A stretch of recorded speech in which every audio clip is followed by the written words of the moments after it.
그 디자인 얘기가 나와서 말씀인데 요즘 그 신형 현대차들의 디자인 좀 어떻게 바라보고 계십니까?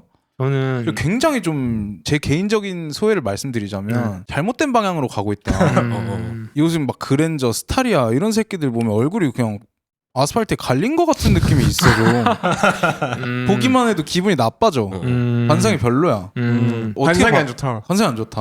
어떻게 맞아요. 바라보고 계십니까? 현대는 지금 적어도 이 디자인이 주관적으로 마음에 드냐 안 드냐는 다를 수 있지만 확실한 건 다른 차 브랜드랑 달라요. 자기만의 색깔이 분명히 생겨버렸고 제네시스를 그래서 예를 든 거고 그 두줄램프 같은. 그래서 보면은 호불호는 있을 수 있지만 아 얘는 현대다라는 게 그리고 해외에서 다른 그 급들의 다른 애들하고 비교를 해보면 확실히 이 미래지향적인 느낌이 나요. 아 그래요? 네, 그런 어떤 방향성을 분명히 가지고 가기 때문에 일관성 있게 저는 전체적으로 그래서 좋게 봅니다. 좋게 보시고 네. 이렇게 길게 얘기를 듣고 나니까 생각이 안 바뀝니다. 그래도 못생겼어요.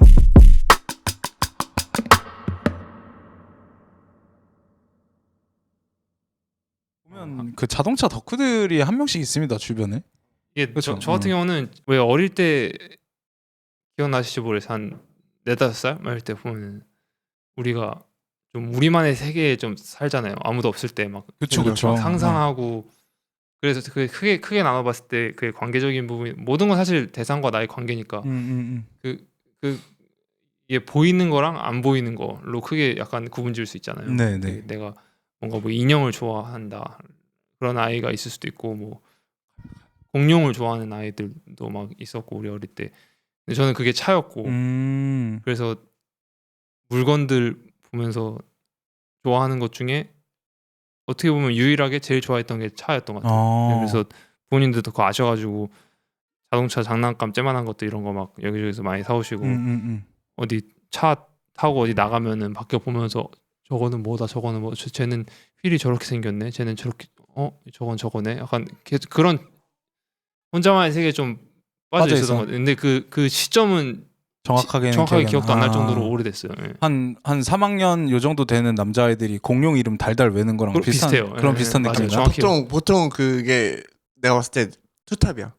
공룡이랑 공룡과 자동차? 공룡이랑 맞아. 자동차.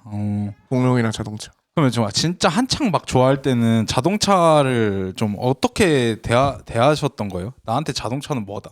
그냥 단순한 탈 것 이거에 좀 이상범위 있었나요?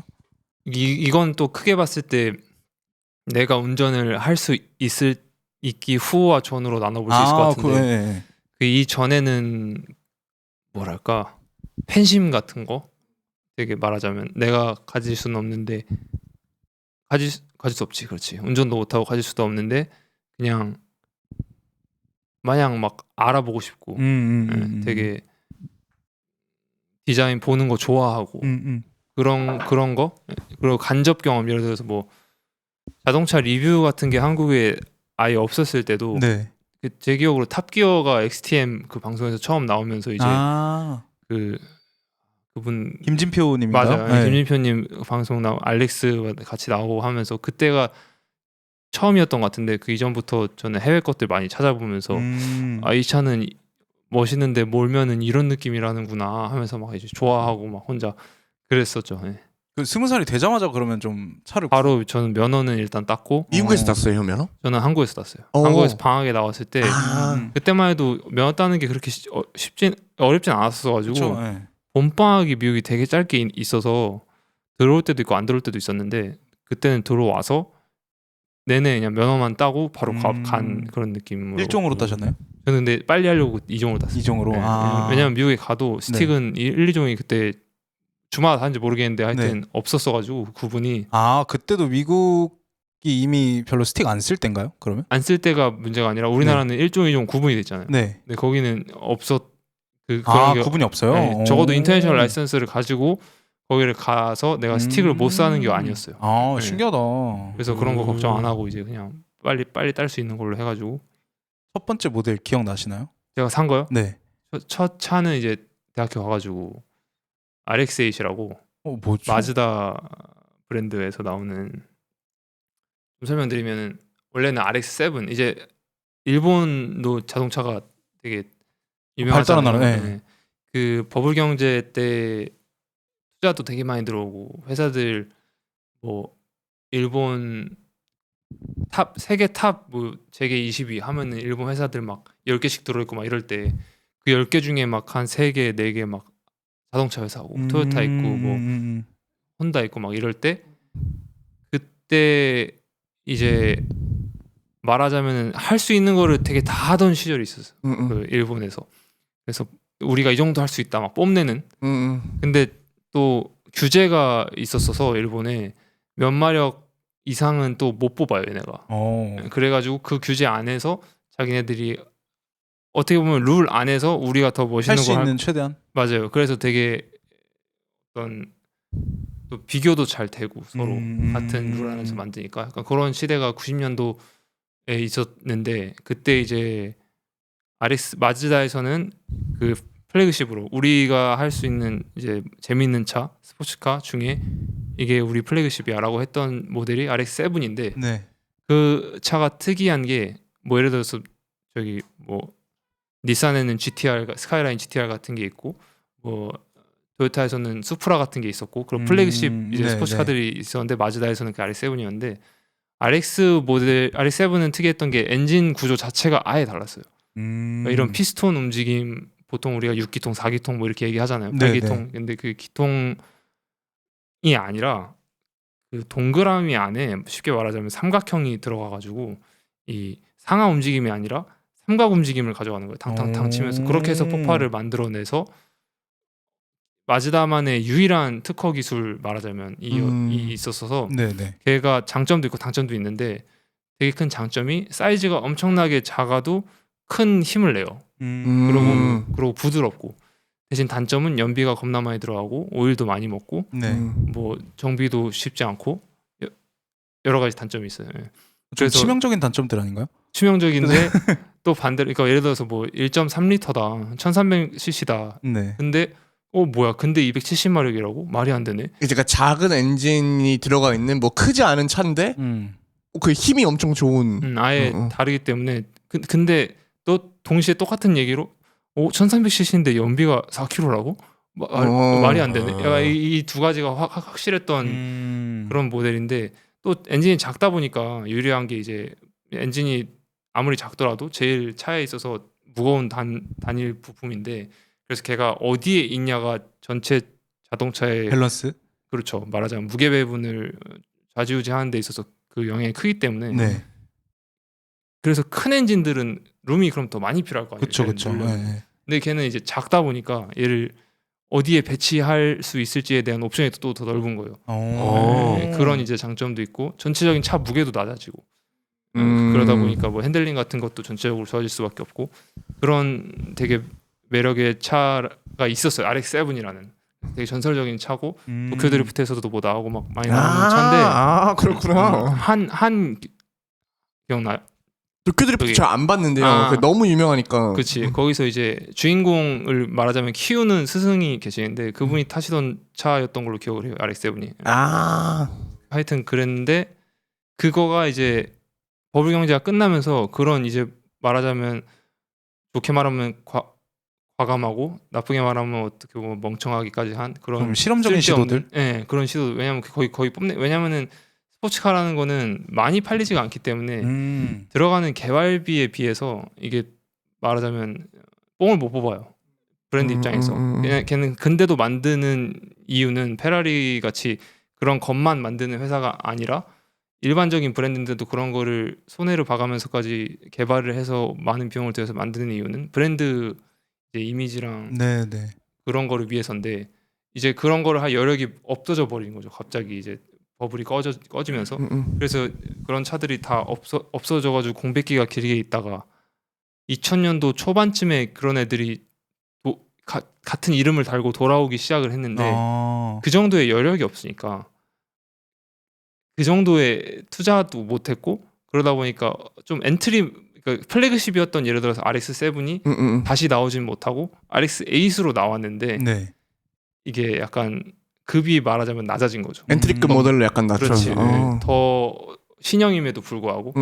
그래서 근데 제가 그 차를 그래서 그런 차인데 하여튼 그 차도 똑같이 그 로터리 엔진이 들어가요.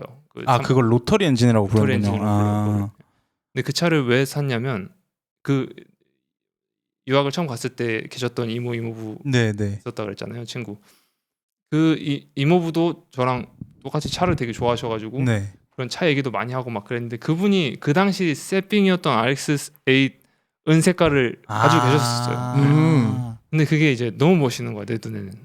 그런 약간 저는 그때까지만 해도 스포츠카를 당연히 좋아하고 이러긴 했지만 한국에 많이 없기도 하고 없죠. 그치. 그러니까 네. 이제 실질적으로 관심 가는 자동차는 뭐 멋진 세단 막 약간 그런 그런 것들 위주였는데 작은 진짜 너무 예쁜 운동신경 있어 보이는 그런 아이를 타보고 이제 막 소리도 나고 디자인도 매일 보고 하니까 이게 그때부터 전 그쪽으로 확 더 넘어가기 시작했거든요. 왜냐면 미국에는 그런 차들이 또 많이 돌아다니니까 네네. 눈으로 볼 때도 와 진짜 멋있다 이러면서 그쪽 중학교 1학년 때부터 관심이 많이 스포츠카로 쏠리기 시작을 했었던 것 같은데 그 시점이었던 그 충격을 가장 가까이서 자주 줬던 차가 RX-8이었어서 그래서 그 차를 이제 한 몇 년이 된 거야. 한 5, 6년 있다가 이제 제가 대학을 가서 중고가 된 많이 싸진 그걸 이제 산 거죠. 6년 만에 짝사랑을 이루는 순간이었네요. 그런 느낌이었죠. 네. 와 감동적인데요? 그러네.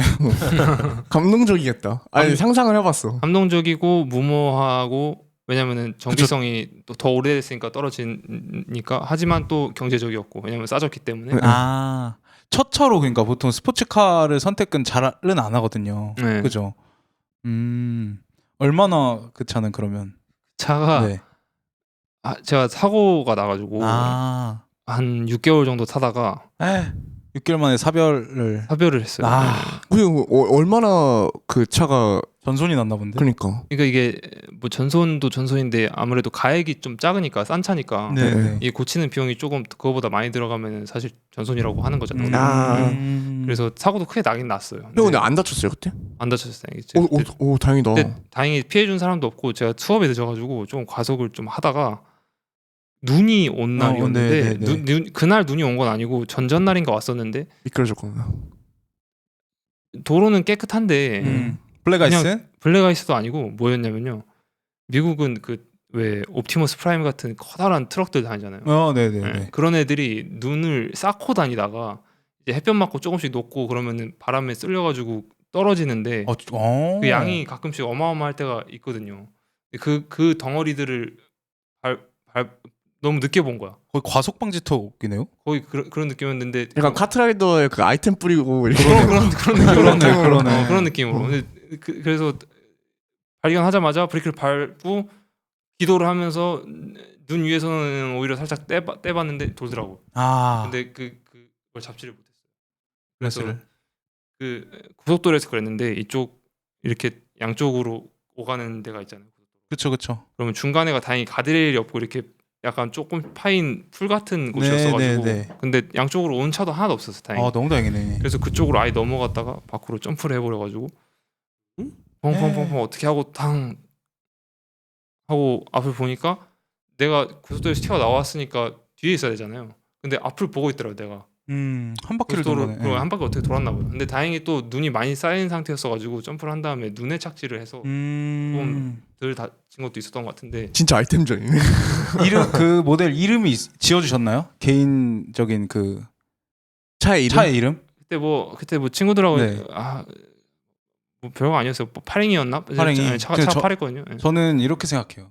그 파랭이의 영혼이 구해줬다. 그 어떤 짝사랑의 그 어떤 순애보에 감동을 해서 내 마지막 가는 길 너와 이제 함께 달리지 못하지만 구해주고 간다. 약간 고잉 메리오 느낌으로.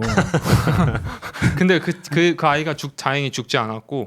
그래요. 저는 이제 그 팔았지만 남은 부품을 파는 느낌으로 팔았지만 그 사가신 분들이 그 동네의 메케닉 분들이었는데 어떻게 그 OEM으로는 OEM이라는 게 이제 정식 부품들은 아니고 많이 이제 애프터마켓들을 붙여가지고 살려놓았더라고요. 몇 개월 후에 봤어요. 그 동네에 있는 거를. 장기이식 같은 느낌이네요. 어떻게 본 거죠. 그래서 되게 반가웠고. 그렇게 첫 차를 보내게 된. 맞습니다. 그랬군요. 그 이후로는 그러면 스포츠카는 안 타고 계신 거예요? 지금도 타고 있습니다. 근데 차가 지금 한 대신가요? 한 대죠. 예, 한 대? 한 대입니다. 그 지금은 어떤 거죠? 지금은 사실 스포츠카라고 볼 수는 없어요. 그거에 그러니까 뭐 이게 기준에 따라 다를 것 같긴 한데 그게 더 빠르긴 빨라요. 지금 타는 게 하지만 제 기준의 스포츠카는 기준이 어디예요?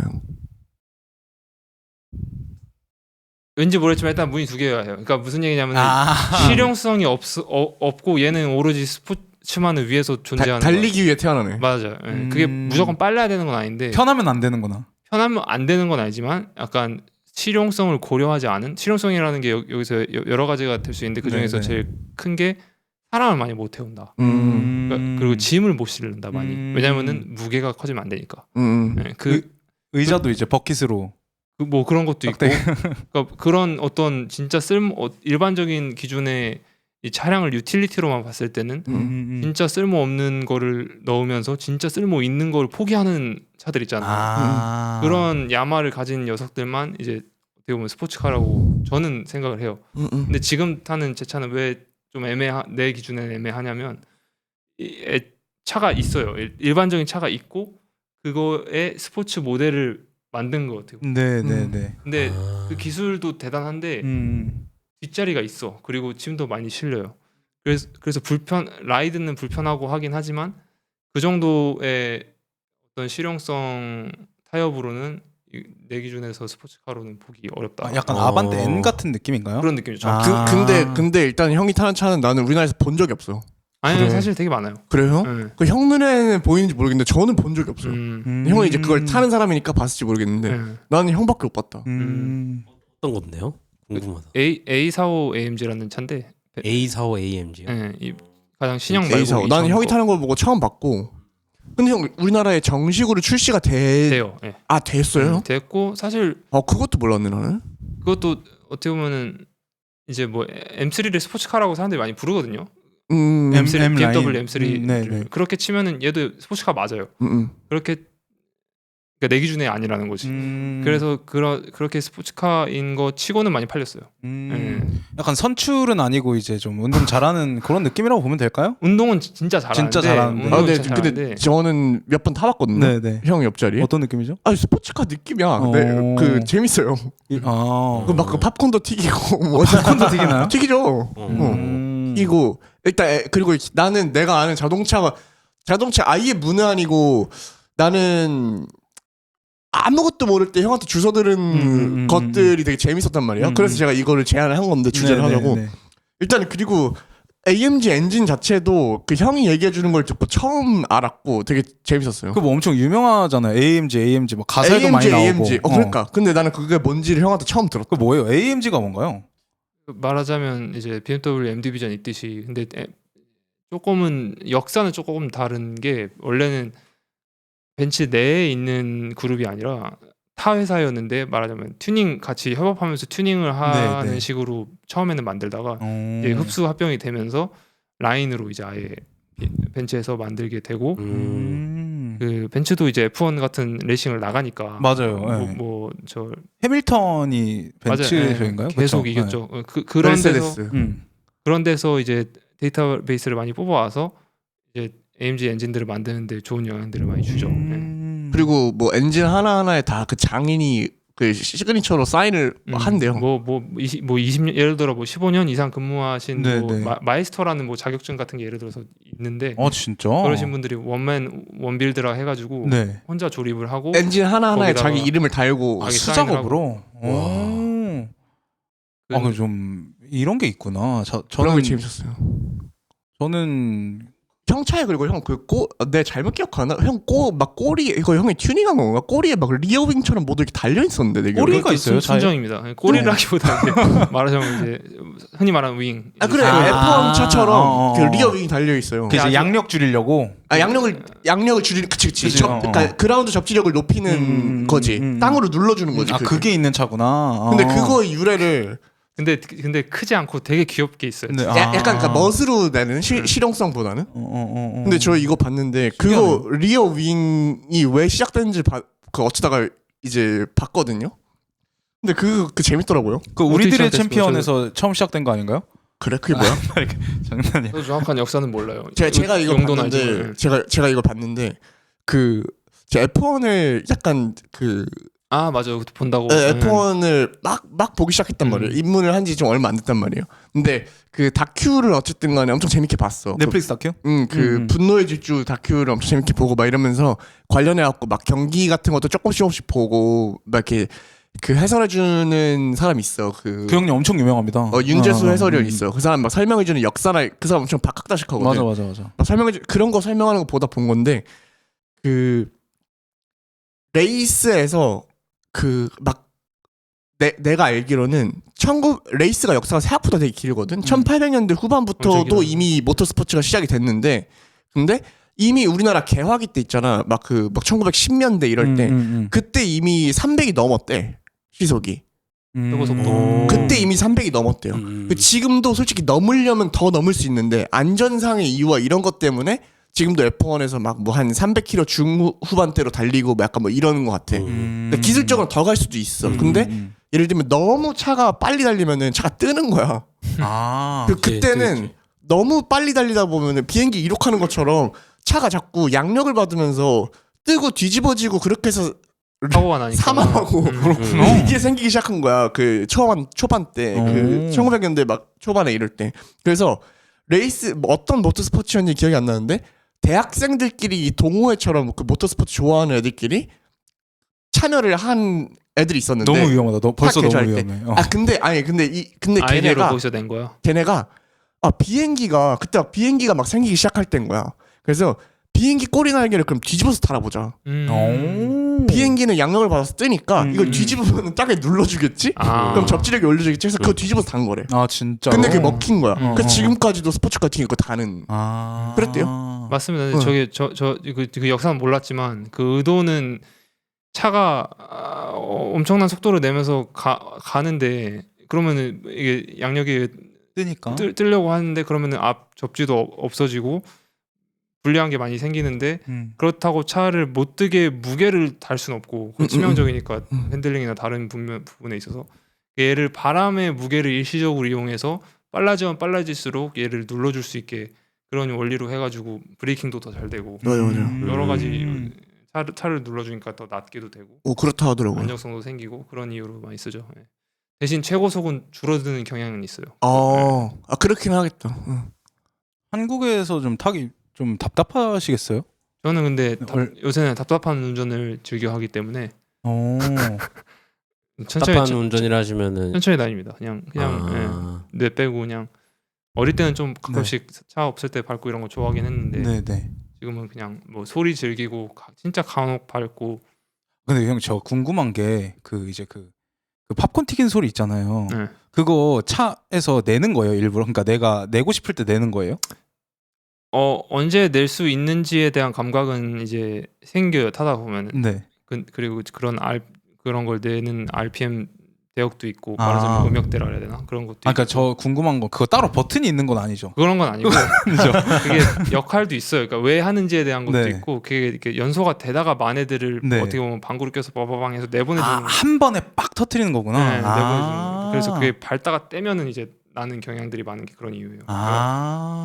가려고 흡입 많이 했는데 얘네들이 이제 쓸모가 없어졌다 그래야 되나? 그런 이제 배출을 걔네로 해주는 그런 소리가 나는 건데 그거를 원래는 그건데 이제 사람들이 그게 너무 좋아하니까 좀 더 나게 요새는 튜닝들을 많이 하는 거예요. 튜닝도 하는 거예요? 브랜드 자체에서도 애초에 그렇게 만들기도 많이 하고 좋아하니까 사람들. 근데 그 이제 아무 차에나 되는 건 현대 투싼에도 되는 건 아니죠? 투싼은 여러모로 어렵겠죠. 그런 기술적으로 어려운 거죠?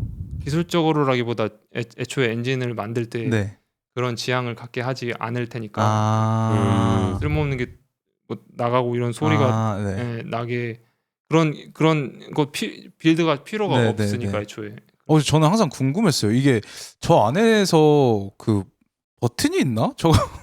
근데 N 같은 아반떼 N 같은 차들은 스포츠 모드가 있고 그냥 주행 모드가 있고 이래서 스포츠 모드 제 16년식 투싼에도 달려 있습니다. 그래? 네. 근데 N 같은 거는 그래서 어쨌든 투싼을 물어봤구나. 근데 어쨌든 간에 아반떼 N 같은 거는 스포츠 모드로 안 바꿔 놓으면은 아예 그냥 팝콘이 절대 안 튀기고 스포츠 모드로 바꿔 놔야지 그 튀기고 튀기기 시작하고 약간 이러는 것 같던데. 그게 되게 N이 되게 잘한 게 그게 극명해요. 되게 컴포트랑 뭐 N 스포츠 그리고 뭐 N 모드까지 이렇게 있는데 그 스펙트럼에서 이게 되게 극명해서 그 차이들이 그 매니아들 사이에서는 아반떼 N을 굉장히 호평하던데요. 이거 저도 잘 정말- 만든 차다. 저도 진짜 차 바꿀 뻔했어요. 타보고 나서 네. 아니 차는 엄청 좋대. 그래? 근데 이제 그 이미지가 좀 묻어서 그렇지. 전손 이미지. 뭐그 전손 이미지는 모르겠고 약간 그돈 양- 씨 이미지가 있죠. 그돈 씨 이미지. 그런가? 내가 생각하는 건 약간 양카 이미지 약간 이런 건데. 그것도 있는 것 같고. 근데 그 N은 그 색상이 그거밖에 없습니까? 그 하늘색. 그 이상한 하늘색 그거. 그게 대표 색상. 대표 색상. N이라는 말하자면 서브랜드의 대표 네. 색상. 그래요. 벤츠는 그게 예를 들어서 은색이거든요. 레이싱에서. 그 역사는 아시나요? 왠지? 모르겠네요. 그것도 되게 몰라, 좀 몰라. 흥미로운데 이거 1900년대 초반일 거예요. 근데 무게를 맞춰야 되는데 살짝 오버가 된 거야. 지금 도색을 안 했구나. 도색을 해서. 해서. 그러니까 오버가 도색이 돼 있는 상태인데 오버가 된 거예요. 그래서 그걸 도색을 뺀 거죠. 형. 긁었어요. 그러니까 그래서 그 은색이구나. 알루미늄 느낌의 그게 그냥 그대로 나와버려서 아. 그걸로 우승을 해버린 거예요. 진짜? 그래서 근데 그거 그게- 멋있는데. 그게 멋있다. 멋있잖아요. 네. 네. 그게 멋있다, 그래서 멋있다. 사람들이 멋있다고 생각을 해가지고 그때부터 개최 전에 감량 싹 했구나. 수분을 쫙 뺀 아니 느낌. 그거 아니 그치 머리를 민 거야. 머리를 민 거구나. 반스까지 벗었는데 안 돼갖고 머리 자르고 온 거야. 머리도 대박. 밀고 막 담인 거예요. 대박이네. 그게 이제 거의 약간 시그니처처럼 됐나요? 그러면 벤츠 오르테가 머리 밀고 개체량한 것처럼. 그 실제로 그런 경우 있어? 오르테가 그렇게 했어. 그런 느낌으로. 대박이다. 벤츠는 요새도 F1 나가면 은색 안 쓰나요? 그게 형. 네. 잘 몰라서. 은색 베이스인데 네. 은색 베이스 그러니까 디자인이 매년 바뀌어요. 근데 제가 알기로는 벤츠를 지금 그러니까 그게 약간 초록색 들어간 맞아요. 거, 근데 그게 이 F1 자동차의 기본적인 몰드가 있잖아요. 근데 그 구좌마다 색이 광고 다르게. 가격이 다르고 이게 다른데 팀마다 메인 스폰서가 있거든요. 근데 근데 F1은 지금 메인 스폰서가 페트로나스라는 어떤 그 재생에너지 회사 뭐 이런 거예요. 에너지 회사 이런 거예요.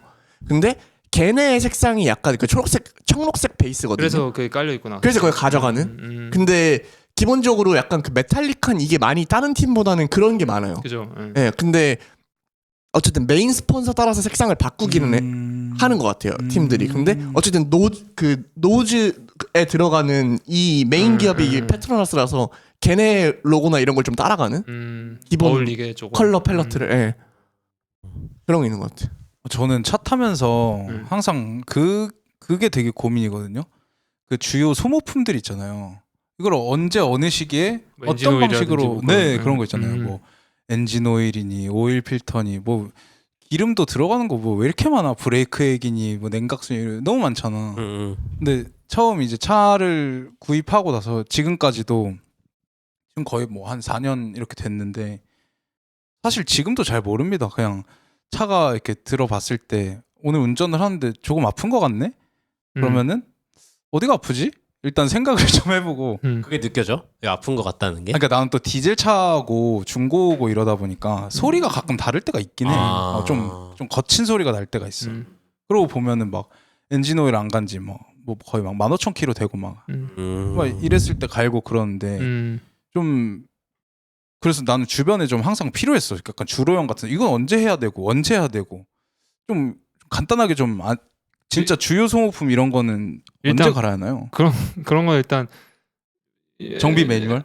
그렇죠. 그러니까 네. 챗 GPT를 쓰시는 게 차라리 나을 것 같고 그거 저도 정확히 다는 기억하지 못하고 예를 들어서 차마다 또 되게 달라요. 그렇죠. 예. 근데 운전 습관 일반적으로 따라도 조금 다르죠. 그렇죠. 근데 일반적으로 얘기할 때 뭐 엔진오일 같은 경우는 8,000km에서 뭐 10,000 정도 안에는 바꿔주는 게 좋다. 그리고 기간 1년. 1년이 1년에 되면 한 번씩은 안 타도 8,000을 안 탔더라도 예, 안 타도 바꿔주는 게 점도나 이런 거에 있어서 좋다. 그렇게 하고 뭐 얘기했죠? 아까 뭐 뭔지도 모르겠어요. 뭐 너무 많아. 막 뭐 냉각수는 진짜 오래 안 갈아도 돼요. 그래요? 그게 새는 게 아닌 이상 네. 보통 차마다 또 그것도 다른데 그쵸. 뭐 5만 킬로 넘게도 안 갈기도 하고 근데 이게 냉각수 라인이 되게 잘 새요. 근데 왜냐면 냉각수를 공급해주는 라인들이 네, 네, 고무로 네. 다 있잖아요. 네. 그게 열에 가해지고 오래되면 부식이 되고 이러면서 이게 좀 조금씩 찢어지고 그래서 조금씩 세면 그게 또 굳으면은 또 차이 안 좋아요. 그래서 너무 어렵다. 네, 그런 것도 근데 이런 거는 일반적인 차들은 많이 걱정하실 필요 없고 네, 냉각수 없으면은 왜냐면 뜨기 때문에 없다고 네. 요새는. 근데 그럼 경고등이 나왔을 때 병원에 가도 괜찮은 거예요? 근데 그러면 이미 많이 아픈 상태잖아요. 내가 그렇다 해가지고 네. 그렇다 해서 그렇게 하다가 네. 어떻게 되면은 책임 못 지겠지만 그렇죠. 일반적인 차들은 그렇다고 봐도 무방해. 그래요? 요새는 그런 게 잘 돼 있어서. 예. 저는 그래서 매번 시동 걸기 전에 기도를 한 번씩 하거든요. 오늘도 아프지 말고 달리자. 이렇게. 그래도 그게 저는 그냥 모르쇠하고 타는 것보다는 좋은 자세라고 생각을 해요. 그런가요? 이렇게 좀 예민한가 오늘 좀 느껴보고 왜냐면 진짜 차도 아무 이유 없이 날씨나 습도나 뭐 이런 거 때 별 다른 여러 가지 요소 때문에 진짜 달라요 매일 사람처럼. 마음으로 아껴주고 있긴 해요. 네, 네, 그런 물론, 마음이 좀 있으면은 그냥 좀 뭔가 아까 파랑이처럼 좀 저한테 보답을 해줄 수도 있을까요? 보답이라기보다 그냥 좀 더 재미가 있지 않나 나는 그렇게 생각을 해요. 주행에 좀 재미가 좀 더해지는. 뭔가 얘랑 정도 좀 들고 내가 관계니까 이것도 그런 건 되게, 있을 것 같아요. 맞아요. 내가 맨날 보드마다 주고 밟고 이러는 관계인데. 그렇죠. 닦고 반성하게 되네요. 저는 그냥 탈 것 그 이상 시동 걸면은 이리야 달려. 박차를 가하는. 성훈이는 약간 차를 자전거처럼 타더라고요. 둘이 같은 차거든요. 어떤 그러니까 연식만 다르고 연식만 투싼, 다르고 둘이 두 분이 둘 다 16년식이고 근데 컨디션이 22년식인가? 많이 차이가 나네. 좀 많이 차이나요. 살 때 새 차로 샀어가지고 저는 중고로 구매했고 근데 컨디션이 전 좋은 걸로 샀어요. 26,000탄 차량. 저는 그런 거 사는 거 저는 그런 주의예요. 약간 중고로 민트급 중고 네, 이런 맞아요. 느낌.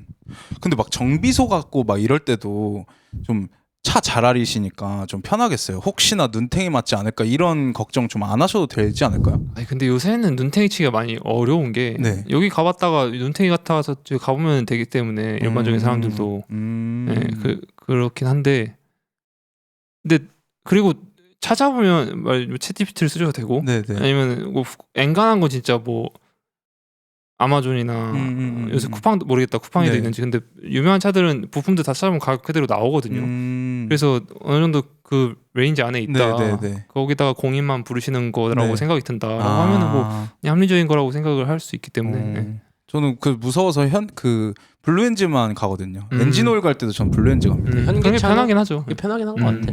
그래서 현대 타는 거고 또 맞아요. 한국에서는 진짜 좀 이게 잘 돼 있다 보니까 뭐라 그래야 되지? 뭐 차량 관리, AS 이런 게 좀 그나마 좀 편하다 보니까. 근데 진짜 좀 마이너한 모델 우리나라에서 부품도 취급 잘 안 하고 이런 마이너한 모델을 약간 이렇게 매니아 감성으로 타는 사람들은 막 부품 아마존에서 주문해서 하고 막 그렇게 이베이에서 하고 들고 가서 들고 가가지고 거기서 그리고 같은 분한테 자주 가요. 왜냐면은 그래야 히스토리를 알기 때문에 주치의가 주치의 있어. 같은 느낌. 그렇죠. 주치 메카닉이 있어. 그렇구나. 형님도 좀 계신가요? 저도 있습니다. 되게 좋으신 분 계세요. 부품도 그러면은 직접 구매를 하시고 공인비만 드리는 해주세요. 거기서 그냥 해주시고 거기서 또 해주시고 그분은 진짜 너무 내가 미안할 정도로 양심적이셔가지고 그냥 그 차량에도 좀 정이 드셨나 봐요. 정비를 하시면서 약간 손맛이 저요? 근데 그 정비사분께서 그분은 그냥 되게 일을 원래 그럴 태도로 좀 하시는 것 같아요. 프로페셔널하게. 프로페셔널하다기보다 되게 이렇게 왜 그런 얘기 있거든요. 되게 다른 얘기긴 한데 자동차 딜러 그러니까 미국은 한국 어떻게 되는지 모르겠는데 개인 딜러가 이제 파는 양 뭐 이런 거에서 이제 커미션도 받아가고 맞아. 차량 파는 거에 각 하나에 대해서도 뭐 몇 %씩 떼가고 약간 그런 시스템이 있었던 걸로 아는데 그 당시 때 미국 전역 1등을 기록하신 분이 어떻게 그렇게 많이 잘 파셨냐 노하우가 뭐냐 이렇게 질문을 물었더니 되게 의외의 대답을 하신 게 나는 사실 한 5년 이상은 진짜 안 좋았다는 거 실적이. 그게 왜 그러냐면은 왔을 때 그냥 고객의 니즈를 솔직하게 물어본대요. 그래서 나는 이런 차를 찾고 있다라고 하면은 너무 솔직하게 대답을 차라리 그럴 거면 이 브랜드 오지 말고 저기 가라. 그런 식으로 다 대한 거예요. 양심적으로 그리고 그냥 진짜 니즈에 맞춰서 자기 아는 쪽으로 도움을 드리려고 그냥 최대한 하다 보니까 근데 어떤 현상이 나중에 가면 발생을 했냐면 나중에 그분들도 차를 바꿀 거 아니에요. 그때 오는구나. 그때 기억을 하는 거예요. 이 사람이 저 사람 진짜 양심적이었다. 어떻게 보면 내 주변에서 저렇게 산 사람도 없는데 뭐 이런 이유가 될 수도 있고 하여튼 다시 다 재방문을 한 거예요. 네네네. 샀든 사지 않았든 네. 그분한테 자동차가 아니라 신뢰를 팔았네. 그러네. 그런 거죠. 네, 근데 그러네. 이분도 어떻게 보면 나는 그런 류의 사람이라고 저는 생각을 해요. 예. 저도 가게 되더라고요. 계속 그렇게 그러네요. 하니까. 진짜 그러네요. 이게 어떻게 보면 그래서 전략일 수도 저는 그렇게 생각 안 하지만 네. 전략으로 가져갈 수도 있을 정도로 길게 봤을 때 되게 진심이 편하기도 통했다. 하고 네. 좋은 방식 중에 하나인 것 같다. 아. 이렇게 자동차를 좋아하시는데 요즘 그 논쟁이 좀 뜨겁습니다. 전기차 좀 어떻게 바라보고 계시나요? 바라보고 있지 않습니다. 전기차는 차가 옳게 된 아니다. 차가 아니다. 아니 그렇게 말하고 싶지 않은데 네. 제 그냥 취향은 아니기 때문에 아. 저도 이제 오늘 근데 온건한 스탠스를 가져가시지 않으셔도 돼요. 좀 가감 없이 이야기해 주셔도 됩니다. 가감 없이 얘기하는 게 사실 네. 그러니까 마음에 안 들죠. 그러니까 근데 왜 마음에 안 드냐? 내가 좋아하는 거 시장을 뺏어가니까. 아예 다른 시장이라고 보고 계시는 건가요? 그러면? 그러니까 뭐냐면 내연기관이 사라지게 하니까 예, 내연기관 시장들이 끝을 내는 네. 어떤 변환점이니까. 네. 하지만 지구는 아픈데요. 지금 와 이거 가져가라 그래놓고 바로 네. 완강하게 가져가라 그래놓고. 아니 농담이고. 어쨌든. 네, 그래서 하여튼 좋아하진 않는데. 네. 그러니까 그게 단순히 장기차가 그래서 싫고 쟤네가 질투나고 이런다는 느낌이 아니라 내가 좋아하는 게 줄어드니까. 파일을 뺏어간다. 그렇죠. 음. 이제 더 이상 회사들이 거기에 투자하지 않고. 근데 어떻게 보면 단기간 좋은 점은 있었어요. 뭐였냐면 전기차의 시대가 막 도래할 때 아직도 어떻게 보면 유효한데 내연기관들에서 말하자면 업데이트죠. 신모델들이 나올 때마다 보는 거예요. 예를 들어 내가 AMG고 여기가 M이면 쟤네가 요새 어느 정도까지 까지? 그리고 내가 경쟁 모델이니까 이 정도 나도 맞춰서 해야겠다. 이런 어허. 느낌의 어떤 좀 맞춰가는 경쟁 같은 게 선의의 있었다면은 한 번에 패를 다 보여주지 않는 거죠. 원래는 그랬다. 네, 그런 네. 느낌이었다면 이제는 어차피 다 끝난 거 아니까 온갖 기술을 그냥 다 보여주는 느낌이 들었던 때가 한 말하자면 한 4, 5년 전부터 조금씩 지금까지 어떻게 보면 이어졌던 것 같아요. 축제네요, 이 축제. 모델이. 네, 그래서 이전 모델과 지금 모델의 진화의 폭이 크고 그 요소 그 이후에 있어서는 단순히 전기차 시대가 돌아한 것뿐만 아니라 뭐 노하우도 쌓이고 기술력들도 많이 늘어서 그런 것도 있겠죠. 근데 그렇게 바라보는 사람들도 있어요. 그 형님께서는 좀 장기적으로 전기차가 내연기관차를 아예 대체할 거다라는 생각을 좀 갖고 계시나 보네요. 불가피하다고 생각하죠. 그래요? 네. 근데 저는 약간 이런 것도 봤거든요. 전기차 물론 친환경적이지만 네. 어떤 자동차라는 그 자동차 하나를 봤을 때 그 생애 주기가 있잖아요. 이걸 장기적으로 봤을 때 물론 친환경적이지만 뭐 리튬 배터리를 제조하는 데 있어서나 그 폐 배터리를 처리하는 데 있어서 만만치 않은 환경 오염이 있고 이게 그러니까 완전한 에코 프렌들리 모델은 아니다. 그렇기 때문에 내연기관이 완전히 사라지는 거는 말이 안 된다라는 이야기도 있고 이제 또 특히나 차의 매력에 좀 빠진 사람들에게는 전기차가 굉장히 좀 별로로 느껴지는 경향들이 여전히 너무 많기 때문에 맞아요. 이게 완전히 대체되지는 않을 것 같다. 이런 시각도 좀 존재를 하잖아요. 하죠. 네, 근데 이제 이게 저도 사실 좀 더 초반에는 이제 막 전기차 나오기 시작할 때 아마 테슬라 모델 S만 있을 때 네. 그런 주장을 많이 펼쳤거든요. 그 뭐 어디 RC카가 무슨 리튬 배터리는 둘째 치고 그런 처리 과정 이런 거는 뭐 시간이 지나면 또 기술력이 발전할 수도 있고 어떻게 되는 건지도 뭐 관심도 없고 잘 사실 그러니까 그래서 신경 안 쓴다 이런 중요하지 않은 문제다 이런 거라기보다 네네. 내가 차를 좋아하고 안 좋아하고 시장이 어떻게 변하고 이런 거에 대해서는 크게 영향을 줄 것 같진 않아서 근데 저도 어떤 부분에서 똑같이 생각을 했냐면은 사람들 차 좋아하는 사람도 이렇게 많은데 폭발을 안 내고 소리가 안 내면 그 시장은 다 어디로 가라고 완벽히 없어지진 않을 거다. 네. 이 생각을 많이 가지고 있었는데 아니다라고 생각을 점점 하게 된 게 저희 같은 사람이 너무 소수인 거예요. 그래서 그 시장을 그 개발비를 들어가면서 분명히 우리 지금 탄소세 내듯이 네, 나중에는 막 그런 거 만드는 데 있어서 더 돈을 내게 하고 브랜드도 그렇고 네. 사는 사람도 어쨌든 손해 보는 느낌을 받으면서 살 거란 말이에요. 아 그런 게 정책적으로도 좀 그렇게 될 수밖에 없을 것 같은데 안 그래도 이제 그러니까 100명이면은 제가 볼 때는 한 4-5명 정도 굳이 왜냐면 전기차가 저희 생각할 때 뭐 물론 친환경적이고 이런 대의적인 의도도 중요하지만 너무 편합니다. 일단 자율주행 그리고 뭐 이제 말하자면 2G폰에서 진짜 3G폰 넘어가 스마트폰으로 넘어가는 네네. 그런 느낌의 그게 강해서 아, 그 정도의 패러다임 변화가 있나요? 저는 그렇다고 생각해요. 아. 이게 더 이상 이제 내가 A에서 B로 움직이는 어떤 유틸리티 내가 직접 몰아서 그 시간을 쓰면서 그런 게 아니라 거의 가전 중의 일부가 돼버린 이제 자율주행 해버리고 만약에 내가 그 안에서 뭐 다른 것들을 할 수 있다 이렇게 네, 네. 되는 시점이 오면 거기서 뭐 진짜 미디어적인 거 뭐 스크린도 그래서 점점 중요해지는 것 같고 네. 스피커 같은 거 그리고 막 의자도 더 편하게 내가 네. 앉아갈 수 있는 그리고 안에 내부 공간도 훨씬 더 많이 뽑을 수 있는 구조기도 하고 아. 여러모로 진짜 내연기관이 비빌 수 있는 그런 불가피한 변화에서 버틸 수 있는 점점 살 그게 자리가 없어요, 진짜. 네, 아. 요소가. 근데 이게 전기차만 자율주행이 되는 건가요? 기술적으로? 그렇다라기보다 자율주행이 된다고 했을 때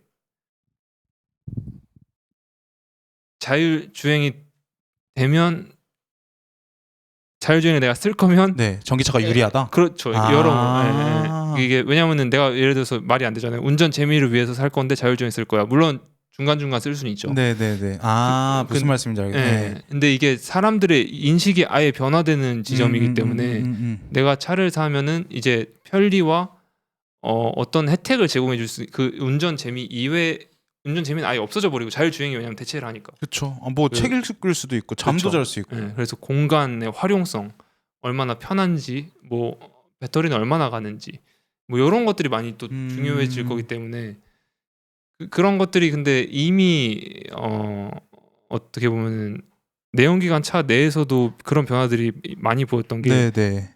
예를 들어서 SUV 차들이 엄청 많이 전 세계적으로 맞아요. 공급 수요가 많아졌잖아요. 네. 공급하고 그런 것들 봤을 때 이제 짐도 많이 싣고 네, 애들도 네. 많이 태우고 이제 그런 유틸리티한 요점들을 생각하고 계신 분들이 많다는 게 그런 것만 봐도 보이기 때문에 스포츠카는 반면에 계속 줄고 이제 판매량이 너무 이제 실용성이 없다 보니까 그래서 그 사람들만을 위해서 물론 페라리 같은 브랜드들은 계속 존재하겠죠. 그런 것만 만드는 네, 네, 애들이고 하기 때문에 하지만 일반적인 차 브랜드가 계속해서 일부 내연기관 모델들을 그것도 재밌는 스포츠카 모델들을 만들고 그거를 사람들이 많이 살까 모르겠어요.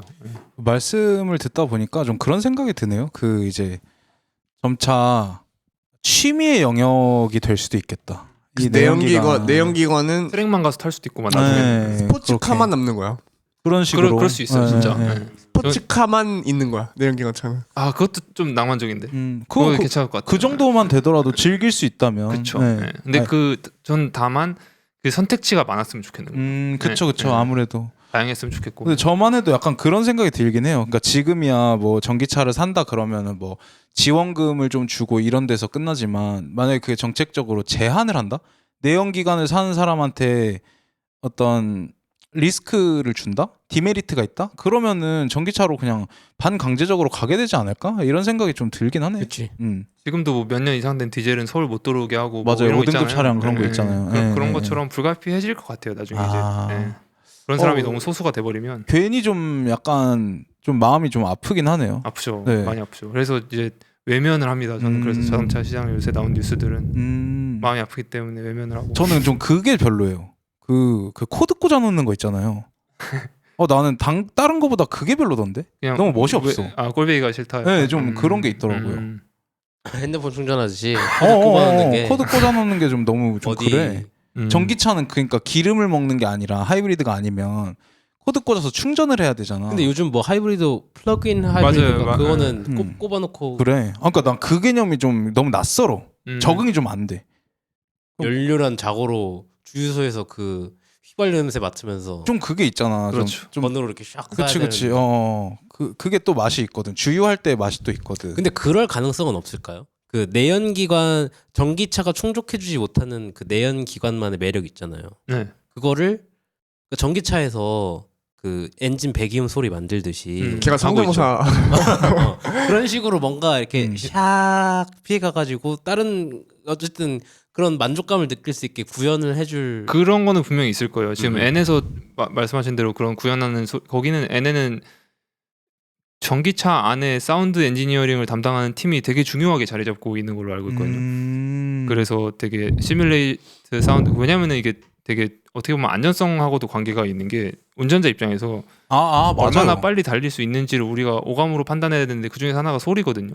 근데 나는 졸라 빨리 달리고 있는데 차가 방음도 잘 되고 뭐 이러면 감각이 좀 맞아요. 내가 얼마나 맞아요. 빨리 달리고 있는지에 대한 그게 사라지기 때문에 계속 게이지를 봐야 되고 이러니까 그런 이유도 일부 있는 그리고 골목에서 거죠? 너무 조용하면 뒤에 그쵸. 차 오는지 모르고. 네. 맞아. 그래서 그런 얘기도 있었던 어. 것 같아.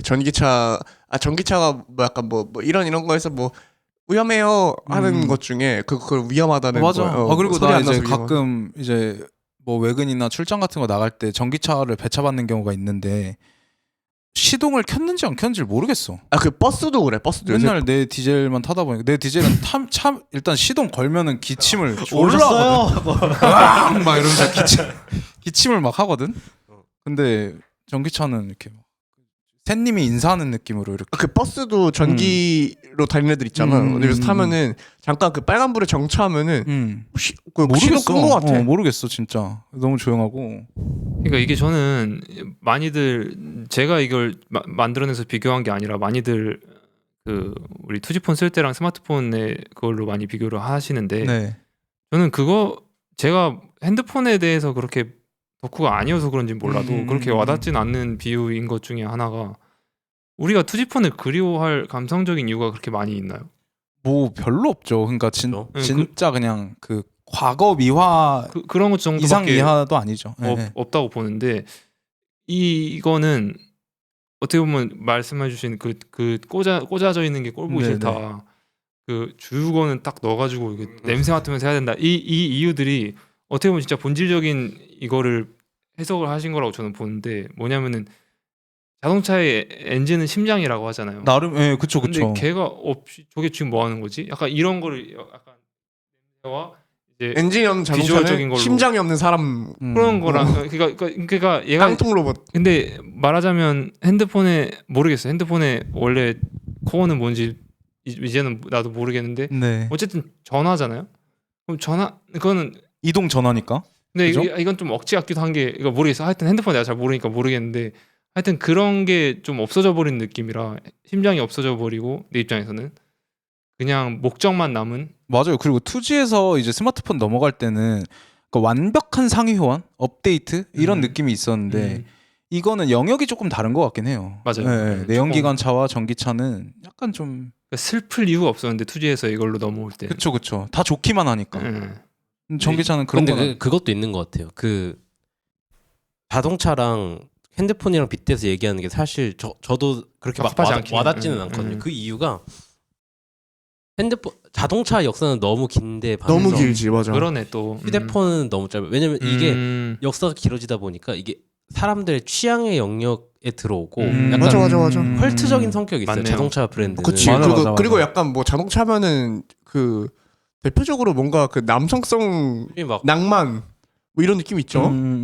포르쉐 같은 브랜드가 주는 인상이랑 꿈 뭐 이런 것과 모토로라가 주는 브랜드 인상은 다르잖아요. 휴대폰 뭐 역사가 뭐 끽해봐야 전화기 역사까지 가면 모를까. 휴대폰 역사 뭐 그렇게 길지 않으니까. 그쵸. 그치. 사실 뭐 삐삐에서 휴대폰 넘어간 게 언제지? 90년대, 80년대 후반이죠. 80년대 후반? 80년대 후반. 그러니까 그래 뭐 사실 얼마 그때- 안 겪었어요. 그때 뭐 2만 원 무전기 들고 다녔잖아요. 초창기에는. 맞네. 벽돌폰.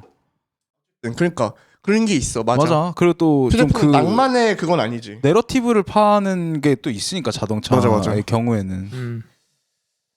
근데 또 너무 상심하지 않으셔도 될 것 같은 게 이제 저는 이 현대 과학 기술의 발전을 좀 믿고 있는 사람이기 때문에 탄소 처리 기술이 발달한다거나 아 저도 그런 거좀 네, 핵 융합 기술이 갑자기 어느 날 이렇게 딱 세상에 모습을 드러낸다면 그래서 내연기관차가 없어질 이유가 없거든요. 그러니까 차를 네. 더 이상 차한테 그 탓을 안 돌려도 되는 뭔가 그러니까요. 네. 그런 상태가 오면 차 때문에 지구가 아프다? 이 말 그냥 옛날 이야기가 될 수도 옛날에 있어요. 그런 말도 했대. 네. 약간 이런 분위기가 돼버리면 그렇게 될 수도 진짜, 있어요. 진짜 좋을 것 같긴 해요. 너무 상심하지 마시고 좀 전기차 밉지만 당분간 그냥 같이 가는 이런 협업 관계 정도로 봐주시면 될 것 같아요. 그러고 있어요. 솔직히 전기차 그 디자인들도 좀 별로 전반적으로 마음에 안 들어. 전기차는. 근데 그런 차이가 왜 발생하나요? 아무래도 디자인에는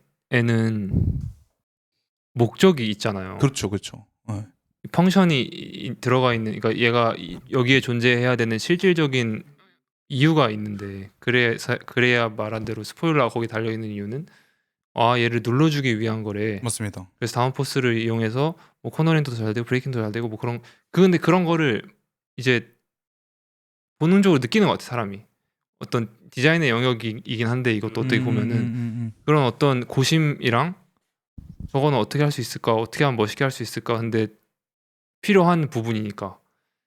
근데 전기차는 네. 이제 그냥 디자인만을 위한 디자인이랄까. 맞아요. 네, 그래서 이제 펑셔널리티가 많이 없어져 버리니까 그냥 뭐가 더 예쁜지, 그러니까 중요하지 않아진 것 같아요. 철학이 말하자면 조금 많이 희석이 된. 새로 만들어야 되는 지점에 와 있기 때문에 우리가 익숙하지 않은 초기라서 것도 그런 있는 것도 것 있는 거. 네. 형 말처럼. 근데 그리고 그 자동차 같은 경우에는 나도 요거를 옛날에 궁금해갖고 몇 번 찾아보다 그건 뭐 그랬는데 막 이게 형 막 또 엔진을 앞에다 놓는 애가 있고 뒤에다 놓는 애가 있고 그쵸, 뭐 그렇게 해서 그거를 막 그리고 전륜이 있고 후륜이 있고 뭐 사륜이 있고 이렇잖아요. 근데 엔진을 앞에다 놓고 그걸 뒤로 끌어와서 후륜으로 가는 차가 있고 반대인 그 뒤에다 놓고 끌어와서 전륜으로 가는 차가 있고 그리고 뒤에다 놓고 후륜으로 가는 차가 이게 엄청 복잡하더라고. 그리고 기술적으로 그게 장단점과 한계와 뭐 밸런스에서의 이점과 막 이런 것들이 다 복잡하게 얽혀 있어서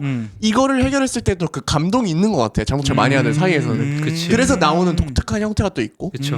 근데 전기차는 내가 봤을 때 그거보다는 나 뭐 전문가가 전혀 아니지만 내가 생각했을 때는 자유도는 훨씬 높을 것 같거든. 그치 뭐 배터리. 자유도 자체는 뭐 배터리 제약이 훨씬 적을 것 같거든. 근데 그렇기 때문에 매력도가 떨어지는 아직은. 그러니까 그러다 보니까 지켜야 되는 어떤 그 룰 같은 게 없는 거야. 맞아. 그러다 보니까 막말로 그걸 만들어 가야 돼 그거를. 배선 정리만 잘하면 그거 배터리 그냥 옆에 놓고 타도 됩니다. 그 오토바이 보면은 여기 이렇게 조수석 있는 거 사이카처럼 하듯이. 그러니까 지금은 약간 그래서 약간 이렇게 한번 만들어 볼까? 오히려 지금이 그러면 발전의 시기일 수도 있겠네. 완전 초창기라서. 발달의 시기. 근데 이거는 구조적인 이유가 사실 난 있는 것 같은 게 배터리 때문에 그래. 그러니까 자고로 그 차가 새끈하려면 땅바닥에 납작 붙어 있어야 되거든. 약간 그런 게 있지. 근데 이미 배터리가 거기에 있기 때문에. 근데 배터리가 부피도 크고 발열도 있고. 그다음에 위로 올릴 수가 없어. 그다음에 제일 무거운 부품이기 때문에 밑에가 딱 붙여야 안정적이란 말이야. 그런 근데 게 배터리가 있구나. 들어가게 되면은 차가 자연스럽게 차고가 높아져. 그러면은 이제 그 약간 나 이 얘기 맞아 들었던 것 같아. 맞아. 섹시한 인상은 사실 좀 그것도 있죠. 주기가 어렵죠. 이게 차고가 높아진 상태에서 빌드를 시작을 해야 되는 느낌이니까. 뭔 말인지 알겠다. 그래서 그 이질감이 있거든. 전기차 하면 딱 오는 이질감. 근데 그 이유는 많을 거예요. 예를 들어서 뭐 그릴이 있잖아요. 일반 내연기관 차들은. 근데 그게 괜히 있는 게 아니라 숨을 쉬어야 되니까 엔진이 그렇죠. 흡입을 해야 되고 쿨링도 해야 되고 여러 가지로 빨아들여야 되니까 공기를. 근데 그런 것도 필요 없어지니까 또 얼굴이 밋밋해지죠. 그러니까 다 커버가 돼 있으니까 맞아요, 익숙하지가 않은 거죠. 저희는 왜 입을 닫고 입이 없지? 그러니까 되게 자동차를 보면 저는 그래요. 얼굴을 닮아 있어요. 되게 눈도 있고 맞아. 코도 있고 그쵸, 입도 그쵸. 있어요. 그리고 그 다리는 4개지만 하여튼 이러고 있는 것 같고. 근데 진짜 어렸을 때는 다 얼굴로 나는 그렇게 되니까. 애기 맞아. 때는 다 얼굴처럼 생각을 했어. 그거는 무섭게 생겼고. 쟤는 무섭게 생겼고 쟤는 사납게 생겼고 쟤는 그런 착하게 생겼고 그런 식으로 동생이랑 맨날 그런 얘기를 했던 게 쟤는 졸려 보이고. 맞아. 하여튼 그런 것들이 그런 것 같아요. 그 디자인 얘기가 나와서 말씀인데 그 요즘 그 신형 현대차들의 디자인 좀 어떻게 바라보고 계십니까? 저는 그리고 굉장히 좀 제 개인적인 소회를 말씀드리자면 잘못된 방향으로 가고 있다. 그래서 제가 지금 2016년식 투싼을 타고 있는데 요 놈이 굉장히 잘생겼거든요. 그 약간 그 람보르기니처럼 막 생긴 거죠. 이렇게 각 약간 좀 둥글지만 그런, 각 만들어서. 그러니까 이게 밋밋하지 않고 중간중간 그 포인트들이 있어요. 맞아요. 와우 예. 포인트. 근데 점점 좀 요즘 막 그랜저, 스타리아 이런 새끼들 보면 얼굴이 그냥 아스팔트에 갈린 것 같은 느낌이 있어 좀. 보기만 해도 기분이 나빠져. 반상이 별로야. 그래서 반상이 안 좋다. 반상이 안 좋다. 어떻게 맞아요. 바라보고 계십니까? 저는 그러니까 이거를 좀 어떻게 바라봐야 될지에 대한 시작점이 여러 가지인 것 같은데, 그리고 뭔 얘기냐면 얘를 여기서 봐야 되는지 저기서 봐야 되는지 이런 네, 얘기예요. 네. 네. 근데 일단 첫 번째로는 우리가 현대를 되돌아볼 필요가 있는 것 같아요. 얘네가 어떤 모습이었는지. 근데 진짜 약간 루다크리스 가사 들어보면 뭐 From Hyundai to Bentley 막 그런 거 있잖아요. 맞아. 그런 거의 대명사였어요. 현대는. 아예 진짜- 그냥 별거 없는. 네, 벤틀리가 진짜 성공의 상징이라면은 현대는 다른 거 못 사서 사야 되는 차. 맞아요. 이제 해외에서는 그랬단 말이에요. 특히 그치. 미국 시장이 어떻게 인식하냐에 따라 전체적인 세계 시장의 이미지가 흘러가는 방향으로 지금도 어떻게 보면 있기 때문에. 그렇죠. 아직은 있죠. 네. 근데 그렇게 미국 시장에 그렇게라도 들어간 거죠. 그렇지. 그 수모를 당했고 당할 이유가 분명히 있었고 그것들이 불과 90년대, 2000년대 초반, 중반, 2010년도까지 저는 어떻게 보면 이어졌다고 생각을 해요. 그 이미지 탈피하는 게 그래요. 쉽지가 않기 때문에 탈피를 어느 정도 했나 보네요. 했죠. 근데 오. 이게 서사가 그래서 제가 중요하다고 생각을 하는 게 N이라는 아까 말한 그 브랜드가 네. 그냥 허투루 한 우리는 스포츠도 할 수 있어라는 거를 허투루 한 애들이 아니고 실제로 그러니까 AMG가 왜 그런 리스펙을 받을 수 있고 M이 왜 그런 리스펙을 받을 수 있고 포르쉐가 왜 그런 브랜드 이미지를 가져갈 수가 있고 페라리가 왜 페라리인지, 이거는 얘네들이 실제로 레이스를 나가서 이기고 그런 챔피언의 이미지를 가져오면서 거기서 실질적으로 아까 말했던 펑셔널리티, 진짜 이 에어덕트는 이런 이유에서 있고 저 스포일러는 저런 이유에서 있는 거야 라는 단적인 예들로 그런 요소들을 실질적으로 양산하는 차까지 가져와서 녹여내니까 내가 자동차를 사랑하는 입장에서 아니면 자동차를 모르는 사람이더라도 그게 언제든지 튀어나올 것 같은 멋있는 형상을 할 수 있는 모습이 될 수밖에 없는 거고, 네. 그래서 사람들이 사고 싶어하는 브랜드가 되는, 이게 짧게 서사가. 말하자면 그런 서사가 있어야 되는 거거든요. 네. 어떻게 해서 이겨왔는지, 그리고 그게 어떻게 녹아져 있는지 내가 지금 사려는 이 차에. 그래서 실제로 뭐 GT 레이싱 같은 경우는 이게 양산에서 이 모습으로 하고 200대 이상을 예를 들어서 팔아야 그 레이스에 참가할 수 있는 자격이 주어지고 이런 게 있어요. 네. 물론 그 스펙도 이전에 맞춰야 되지만 그런 여러 가지 요소를 따져봤을 때 현대는 제대로 그거를 한 거예요. 얘네가 준비를 오래 했어요. 정의선 회장이 들어가면서 BMW M 디비전에 있던 대표로 있던 비어만 데려오고 카더 컴포스트 뭐 디자이너들 뭐 소재 담당한 사람들 막 진짜 유명한 사람들 많이 데려와가지고 한 것도 있고 레이스를 실제로 나가요. 네. 맞아. WRC. 현대 레이스 나가. 맞아. WRC를 나가면서 데이터베이스를 충분히 쌓고 N이라는 게 왜 N이냐면 니르브르크링의 N이랑 남양의 실제로 현대가 가지고 있는 트랙이 있어요. 남양. 네, 거기서 두 트랙에서 엄청난 진짜 돈을 투자해가지고 그 트랙을 자유롭게 다 쓸 수 있으면서 데이터베이스를 계속 추적을 하면서 실제로 레이스카와 그 레이스카 그리고 2년인가 만에 계속 이겨요. 실제로 우승을 하고 그 데이터베이스를 빨리 가져와서 실제 양산하는 차에 녹이는 노력을 돈을 아끼지 않고 쏟아 부으면서 해버려요. 그렇게 탄생한 브랜드가 N이고, 현대 N이고. 그래서 엄청난 속도로 말하자면 진짜 이 그지 같은 이미지에서 네. 지금은 웃긴 게 어린애들이 사고 싶어하는 차가 돼버린 거예요. 현대가요? 그렇죠. 해외에서는 와. 그렇죠. 지금 한국에서도 어떻게 보면 N을 사고 싶어하는 젊은이들이 많듯이 네. 국뽕이 좀 차네요. 그러네요. 이런 자랑스러운 현대차, 성훈이 형의 현대차 엔진 그렇죠. 네. 근무하고 계십니다. 현대차 엔지니어입니다. 아, 성훈이 그렇구나. 형이. 네. 아 제가 빨기 잘했네요. 몰랐는데. 솔직한 아니, 토크를 해도 되는데 음. 마침 또 좋은 얘기가 나와서 이제 또 이제 역전을 근데 어떻게 할까 보자. 형님, 가만히 형님. 계시더라고요. 형이 기여하고 있습니다. 저는 현대 아무런 그게 없습니다. 근데 뭐 직원 할인 받아 좋고 나쁨이 없습니다. 그거 뭐 가족 할인 받았잖아요. 그건 그래. 어쩐지 눈을 좀 독하게 뜨더라. 내가 어쨌든 가족까지 샀는데 이거 어떻게 말하나 보자. 약간. 아니 어쨌든 간에 뭐 좋은 얘기니까. 그 말하자면 구매에 좀 설득력을 갖게 됐다고 하면 될까요? 그렇기도 하고 네. 그래서 제가 다른 어떻게 보면 답변이 다르잖아요. 네, 네, 이걸 네, 물어본 네. 건 아니시긴 한데 그래서 현대는 그런 뭘 얘기하고 싶은 거냐면은 진짜 급진적인 말하자면 변화와 진보를 선택해버린 거예요. 브랜드 자체로. 네네네. 그래서 이 얼굴들도 네. 멋있는데? 예, 예를 들어 제네시스가 나왔잖아요. 네, 그리고 네. 걔네는 두 줄 램프를 이제 시그니처 디자인 요소 중에 하나를 아, 아, 가져갔는데 그런 것들을 다 패밀리룩에 적용을 해버리고 일관성 있게 가져가면서 고급적인 이미지 주려고 소재 같은 거에 많이 신경도 쓰고 네. 그 결과로 진짜 그 시장이 어떻게 보면 럭셔리 세단 이 시장이 되게 많이 죽은 SUV들이 많이 나오면서 죽은 시장인데 미국 아까 얘기했듯이 전체적인 흐름을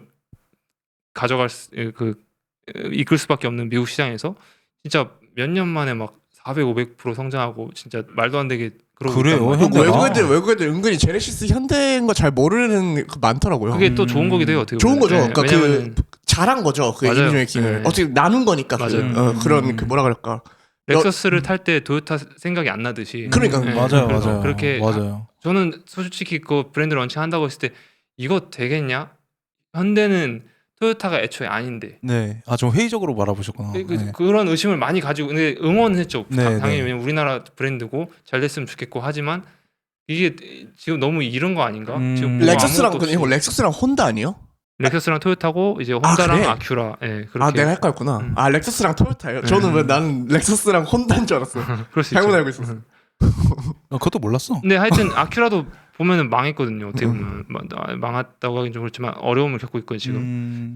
그만큼 이게 혼다도 엄청난 브랜드인데 그 어려운 일이다. 쉽지 않은 일이에요. 이게 두 좀- 가지를 다 가져간다는 그쵸, 게 그쵸. 왜냐면은 판매량에서는 현대가 지금 한 브랜드로서 기아 포함하면 3, 4등 정도 할 거예요. 전 세계에서. 와, 그렇게 그게- 잘 나가요? 그게 왜 그러냐면 아반떼를 만들 수 있기 때문이에요. 그러니까 엔트리 레벨급들의 차들을 만들 수 있기 때문에 네, 네. 그런 차들을 사는 사람들이 많잖아요. 네, 네. 그리고 다양하고 모델들이. 예, 그래서 판매량을 많이 가져갈 수 있는 건데 벤츠, 뭐 포르쉐 우리가 엄청 좋다고 생각하지만 판매량으로만 따지면은 그렇겠죠. 저 아무래도 페라리 특히 엄청 없을 거 아니에요. 접근성이 너무 낮다 보니까. 그쵸. 네. 네.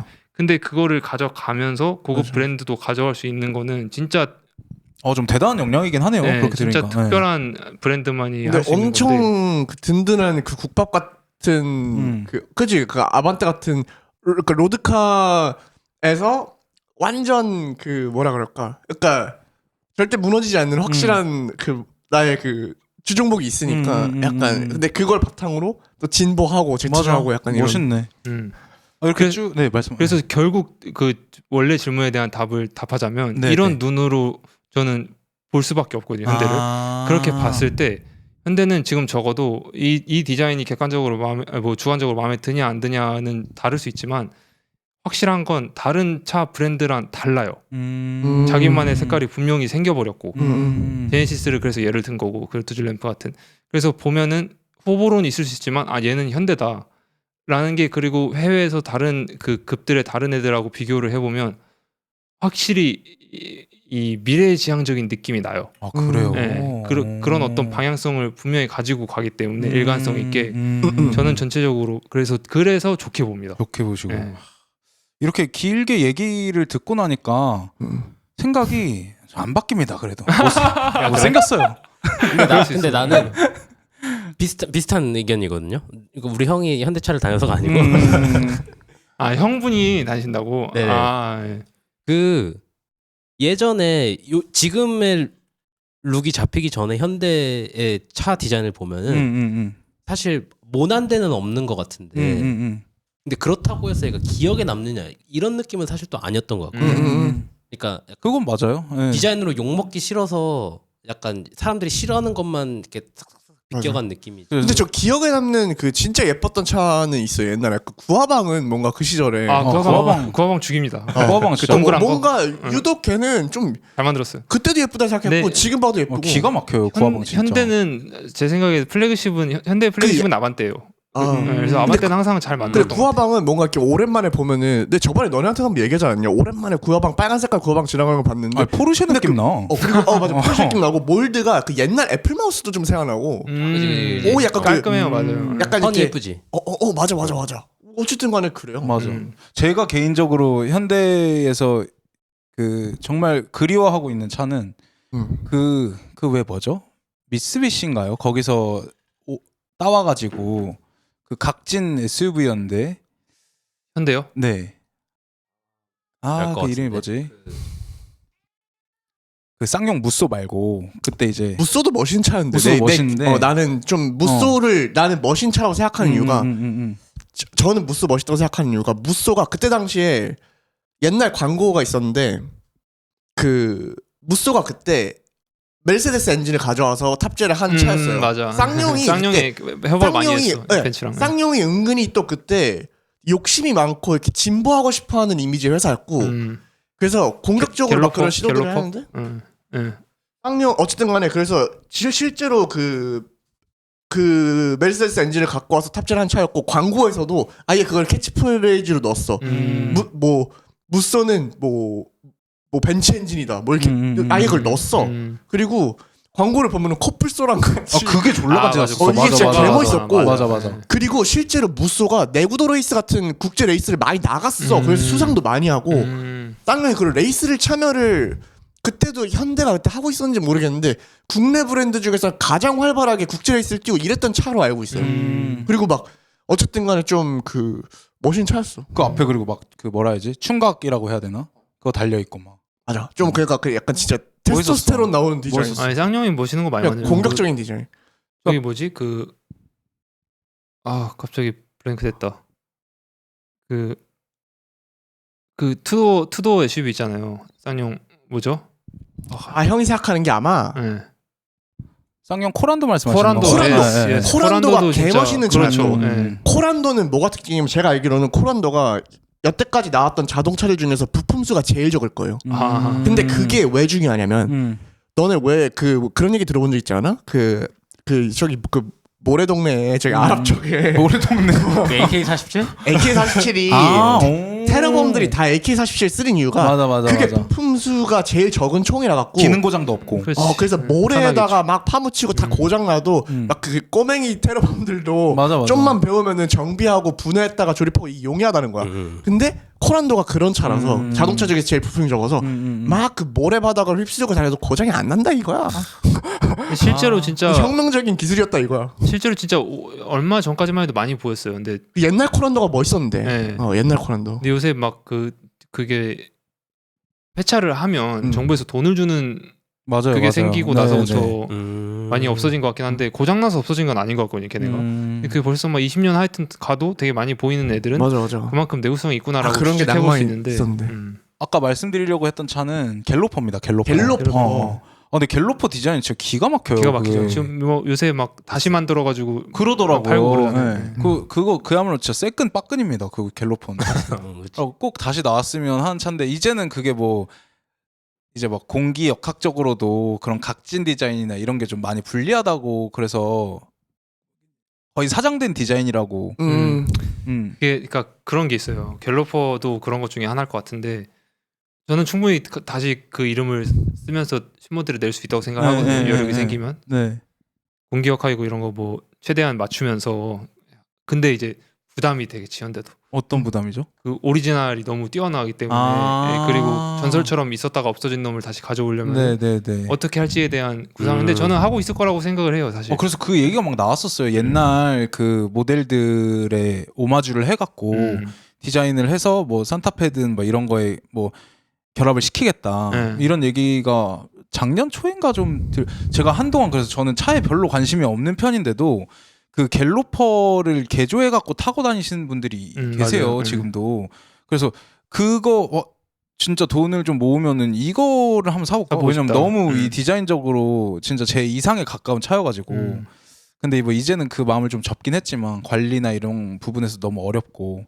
그래서 현대에서 좀 그런 시도를 좀 해주면 어떨까 하는 생각을 오늘 형한테 좀 카톡으로 전달해 주시길.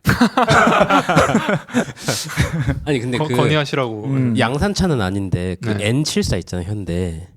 예, 그 각진 스포츠카. 네. 예, 그거 진짜 겁나 멋있죠. 예. 그게 포니 헤리티지를 맞아요. 폰이 맞아요, 윙크함 맞아요. 차 말씀하신 네. 거죠? 네. 그거를 수소차였나요? 그게? 이어받아서 수소차로 만든 거였는데 그게 진짜 멋있거든. 진짜 멋있어요. 그래서 약간 그런 식으로 잘 준비해서 옛날에 있었던 그 뭐 갤러퍼 같은 차를 감동적이긴 하겠다. 하면은 진짜. 그거는 멋있지. 진짜. 음. 약간 그런 느낌이 날 것 같아. 그 12년도에 앙리가 아스날로 돌아와서 골을 넣는 느낌? 그 정도의 감동이 좀 있지 않을까? 갤러퍼가 다시 나오는 날.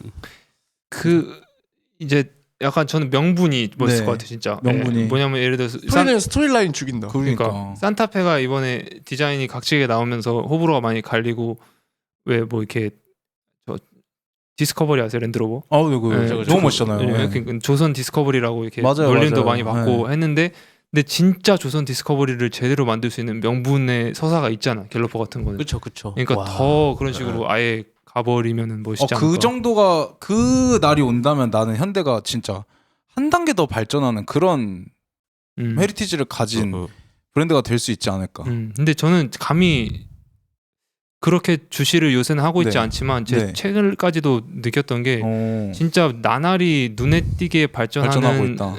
지금 브랜드는 내연기관 네. 중에서 네. 현대밖에 없는 것 같다라는 느낌을 받거든요. 최근에 현대차 많이 혹시 매수하셨나요?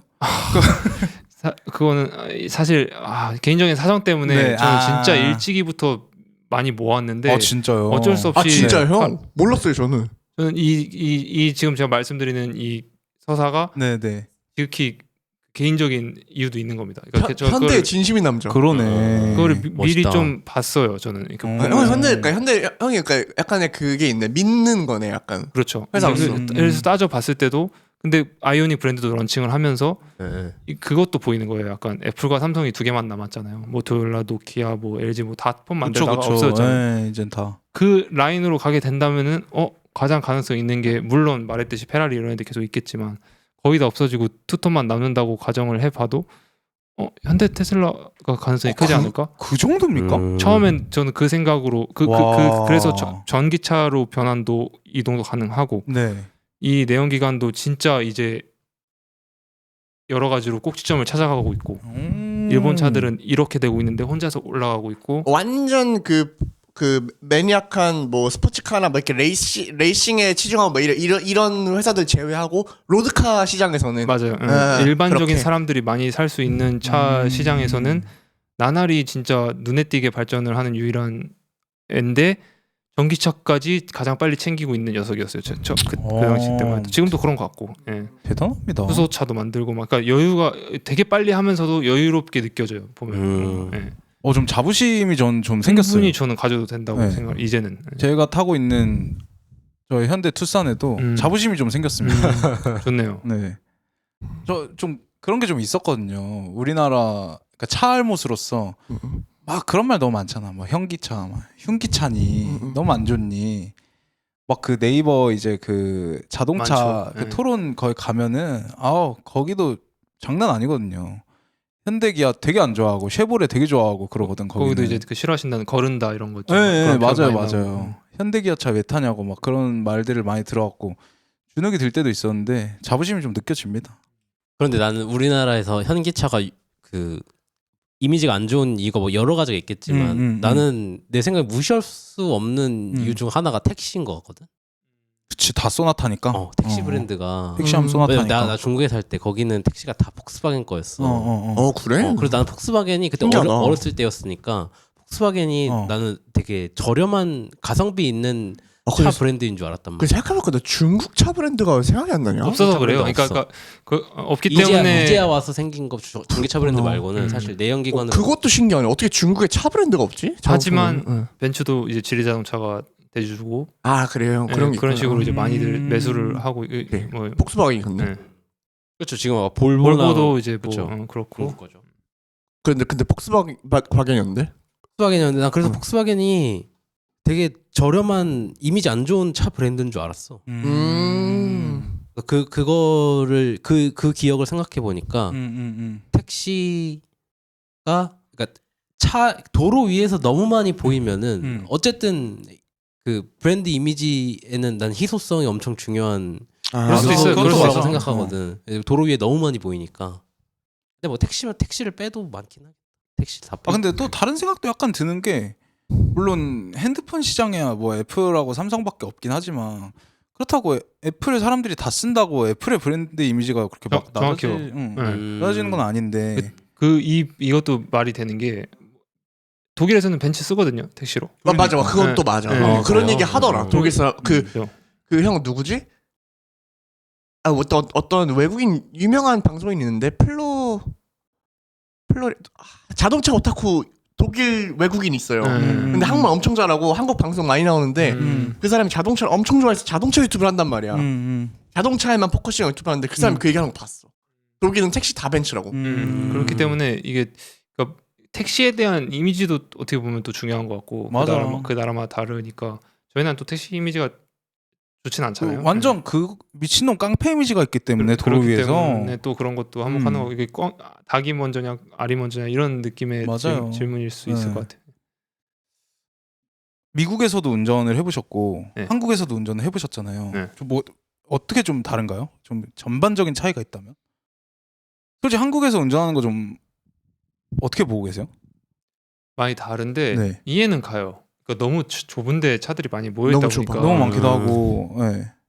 주차장 같은 것도 좀 요새는 많이 넓어졌는데 조금 한 5년 전까지만 해도 이제 많이 좁은 데도 많았고 엄청 많죠. 팰리세이드는 거의 못 그죠. 들어갔었거든요. 근데 네. 이제 큰 차들이 많아지면서 새로 짓는 건물들은 넉넉히 이제 많이들 짓고 네. 하는데 그게 법으로 뭐 그렇게 요구가 돼서 그렇게 하는 건지 모르겠는데 하여튼 요새 아파트들은 진짜 넓더라고요. 아파트나 아니면 뭐 맞아요, 건물들. 맞아요. 네. 근데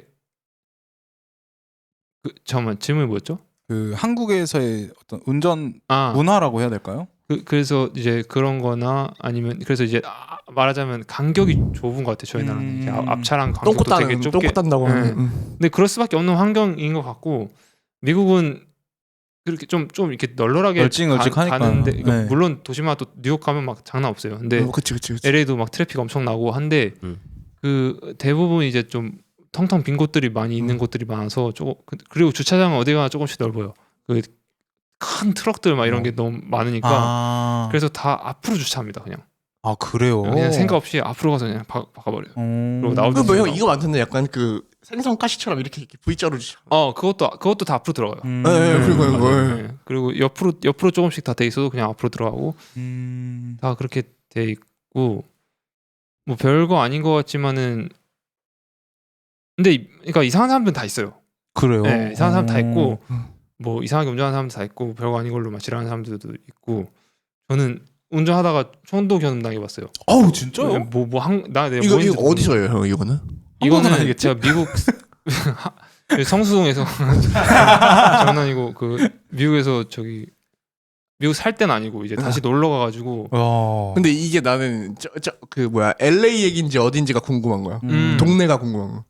되게 LA도 아니고 제가 그때 레이크타워라는 이제 미국 제가 알기로 세계 산중 호수 중에 뭐 몇이 되는 걸로 알고 있어요. 되게 엄청 큰 호수가 있는데 거기를 갔다가 이제 LA로 돌아가는 중이었어요. 그래서 그 와중이기 때문에 어딘지는 정확히 모르겠고 되게 하여튼 시골이었는데 미국에 보면은 이제 서부 쪽이네. 일단 서부 쪽. 캘리포니아. 예. 근데 한국도 이제 1차선 도로면 가끔씩 이제 점선돼 있는 데 있잖아요. 네네네. 꺾어 가라고, 맞아요, 넘어가라고. 맞아요. 네. 그런 곳이었는데 앞차가 되게 늦게 하고 있었어요. 그리고 일주일선으로 돼 있기 때문에 보이는데 앞차가 없었어요. 반대쪽에서도. 추월 타이밍이네요. 그렇죠. 그래서 네. 추월을 했어요. 무리하게 막 한 것도 아니고 그냥 했어요. 하고 다음 스탑 사인에 이제 가서 저는 음악을 크게 틀어놓고 있었기 때문에 뭐 몰랐는데 다음 스탑 사인에 가서 이제 두 라인으로 됐거든요. 옆에 좌회전 거기가 삼거리였어요. 네, 그래가지고 네. 좌회전 라인이 하나 생겨가지고 그 좌회전 라인에 제가 넘어간 이제 트럭이 섰는데 뭐 어쩌고저쩌고 이렇게 막 손가락이 보이길래 이렇게 보니까 저한 선글라스 끼고 있었는데 저한테 뭐 어쩌고저쩌고 하는 거였는데 저는 그때 렌트카를 타고 있었는데 좀 스포츠카였거든요. 그래서 네, 차가 네. 멋있다는 줄 알고 미국에서 네, 뭐 그런 네. 거 많이 하거든요. 네. 따봉 이렇게. 음악이 크게 틀어져 있으니까 잘 모르고 아 알겠다 했는데 가만 보니까 제스처가 뭔가 과격해요. 그래갖고 뭐지 하고 이제 음악을 내리고 이제 보는데 어쩌고저쩌고 막 소리를 지르고 있길래 내가 창문을 내렸더니 뭐라고요? 내가 그런 식으로 하니까 그때 이제 총구가 보이는 거예요. 개 와우. 무섭다 진짜. 네, 그래서 근데 본능적으로 나는 물음표인 거야. 그래서 내가 왜 그러세요? 그랬어. 내가 뭐 했냐고. 그랬더니 뭐 어쩌고저쩌고 해요. 정확히 기억은 안 나는데 그때 이제 억울함보다 내 목숨이 중요하겠다 싶어가지고 내가 미안하다 그렇게 하니까 뭐 화내면서 가시더라고. 미안해야지. 응. 그거 안 미안하면 어떡해. 그렇죠. 너무 충격인데요. 그런 일이 있다는 게. 그런 또라이는 피해야지. 하여튼 이 얘기를 한 이유는 또라이는 다 있어요. 또라이는 다 있고 이상하게 운전하시는 분들도 있고. 말씀을 듣고 나니까 이 한국이 너무 천국 맞아요. 선녀다 선녀. 네, 저희는 블랙박스도 다 있고 이러기 때문에 그러니까. 로드레이지도 뭐 네. 미국은 내려서 싸워요 가끔. 맞아, 진짜 맞아. 막 주먹 다지. 근데 한국 그런 일은 좀 그쵸. 흔하진 않죠. 흔하지 네. 않죠. 네. 근데 형 제가 느끼기에는 우리나라 사람들이 형 말처럼 완전 그 막 로드레이지가 막 빡 올라왔고 진짜 주먹 다짐을 하거나 이렇게 미국처럼 완전 극으로 가는 사람이 좀 적은 것 같거든요. 왜냐면 한국 사람들 이제 기본적으로 법 앞에 다 쫄보고 경찰 앞에서 다 착하고 이게 있잖아요. 미국 애들처럼 뭐 완전 나는 진짜 떡 라이프다 이런 애 별로 없잖아요. 그것도 있고 한국 이제 사람들은. 싸우면은 고소다. 이게 좀 또 있는 것 같아. 하고 막 들어눕고 돈 뜯고 뭐 이러니까 음. 어쨌든 거기까지는 안 가는데 짜잘짜잘하게 그냥 마이너한 그걸 보면은 제가 느끼기에는 기본적으로 교통체증이 너무 심하다 보니까 교통량이 너무 많잖아요. 그 러시아워 때. 그러다 보니까 막 이렇게 뭐 고속도로에서 저렇게 뭐 빠지는데 보면은 막 사실 끼어들기 하고. 사실 뭐 한 1km? 2km 넘는 데도 많아요. 2km 넘는데 뭐 이런 데부터 미리 줄 안 서면은 못 낄 정도로 교통체증이 너무 심하다 보니까 사람들이 양보를 진짜 안 하는 것 같거든요. 맞아요. 네, 진짜. 그러니까 진짜 양보를 안 하는 것 같아. 그리고 마음이 엄청 급하고 약간만 버벅이는 운전자를 봐도 엄청 답답해하면서 빵빵거리고 맞아요. 그 형 말처럼 혹시라도 내 앞에 끼어들까봐 똥꼬 따고 맞아. 공간 조금이라도 안 주려고. 근데 그렇게 하는 게 되게 일반적인 것 같고 만약에 그렇게 안 하는 운전자가 있어. 그러면은 주위에서 너 운전 못한다. 너 운전 답답하게 한다. 이런 거 같거든요. 그걸 껴주냐? 예를 들면 친구들끼리 타고 있다가도 많이 당해보셨잖아요. 그죠? 맞아요. 근데 어쨌든 간에 저는 껴주거든요. 그냥. 저도 약간 그런 편입니다. 왜냐면 막 어쨌든 그래요. 근데 되게 너 운전 못한다. 답답하네. 이렇게 하는 것 같거든요. 근데 어쨌든 간에 그렇거든요. 되게 엄청 어쨌든 간에 제가 느끼기에는 근데 이게 각박하다. 각박하다. 근데 이게 한국 사람 잘못했다 이거보다는 한국이 교통체증이 너무 심하니까 서울이란 도시가 너무 빡빡하니까 맞아요. 안 그러면 집에 못 가는 거야. 그죠. 그거 다 켜지면은 그러니까 이제 거기서 살기에 지난 것 같거든. 맞아요. 근데 이런 게 좀 제가 느끼기에 좀 아쉽긴 하죠. 약간 한국 운전 문화의 특인 것 같고 만약에 제가 생각했을 때는 외국 나가서 운전 이렇게 한다? 그래서 동양인이 운전 못한다는 이미지가 이런 것도 한몫하지 않나라는 의심을 저는 조금 해보거든요. 약간 그럴 수 있어요. 네.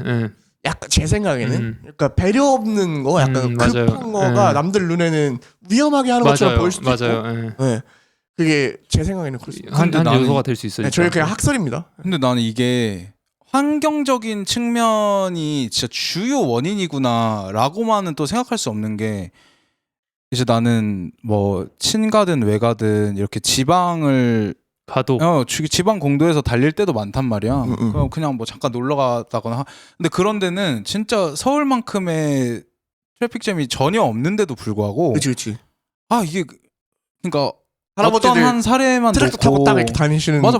그런 것도 뭐 많고. 어떤 사례만 놓고 그 집단 전체를 일반화하면 당연히 안 된다는 거를 마음속으로 알고 있지만 그렇지? 나는 요새 솔직히 말해서 택시에 대한 선입견 너무 생겨버렸어. 왜냐면 차를 갖고 도로에 나가면 만약에 나가는 날이 1년 중에 100일이라고 쳐보면은 97번 정도는 무조건 그냥 기분이 나쁜 일이 생겨. 그리고 이게 어디서 좀 두드러지냐면 예를 들면 내가 그 차선 변경을 해야 돼. 그래서 깜빡이를 켜고 들어가는 시그널을 이제 주지 않습니까? 그러면은 택시 운전하시는 분들은 그걸 못 견디겠나 봐. 앞으로 바싹 붙이고 이제 그러니까 그 사인이 딱 보이면은 마음속에 뭔가 끌어오르나 봐. 그래갖고 절대 그 안 껴주겠다는 그게 너무 느껴지거든. 그럼 난 운전할 때 짜증이 너무 나. 왜 저러지? 왜 저렇게까지 하지? 이런 생각이 들어. 내가 팁 하나 알려줄게. 그 부산발 기술이거든. 세레머니? 부산은 바디 페이크? 부산이 운전 부산은 상체 과죠. 페이크 넣습니다. 그러니까. 왼쪽으로 들어갈 때 오른쪽 깜빡이를 넣고 상체 페이크 한번. 미스디렉션. 바디 페이크. 그렇게 한번 해볼게요. 근데 그래서 요새는 진짜 그리고 택시 운전 공도에서 택시를 만나면은 나는 이제 어느 정도는 데이터가 좀 쌓였다 보니까 조금 긴장을 하거든. 예상치 못하게 움직일 거다. 라는 진짜 생각을 예상치 못하는 거 진짜 갑자기 뭐 혼자 천천히 갈 때도 그러잖아요. 있고. 네, 갑자기 세우기도 하고. 근데 항상 거기서 한 발을 더 가.